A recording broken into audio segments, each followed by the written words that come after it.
yilgi qahraton qishi, yozni issig'idek o'tkazmoqchi bo'lsangiz, uyingizda aynan mana shu konvektorning обогревательdan bo'lishi shart. Sababi bu обогревателimiz eng so'nggi texnologiya. Italiya dizayni asosida Rossiyada ishlab chiqariladi. Eng keragi, ofitsialniy 3 yil kafolat beriladi. Bu обогревателimiz oldingi обогревателlardan 100% farq qiladi. Oldingilarda spiral yoki yog' orqali isitardi. Bunda ikkalasi ham yo'q. Bu eng yangi texnologiya asosida monolitning isitish elementi bilan jihozlangan. Ishlayotgan paytda farzandlarimiz uchun juda ham xavfsiz. Sababi korpusi qo'lni kuydiradigan darajada hech qachon qizimaydi. Yosh kattalar uchun foydali tarafi havoni quritib boshingizni umuman og'ritmaydi. Balu Enzo modelimiz past kuchlanishda ham 25 kvadrat xonangizni dadil isitib beradi. Boshqa обогревательlardan ko'ra tokingizni 2 barobar kam rasxod qiladi. Yana bitta zo'r tarafi, xonadan xonaga ko'tarib o'tkazish shart emas.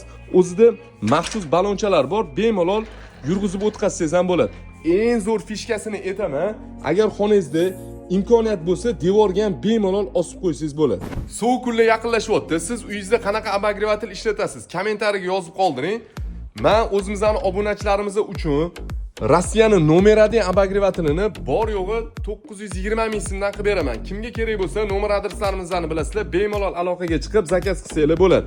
Videoni обогреватель olmoqchi bo'lgan tanishingizga hoziroq yuborib qo'ying.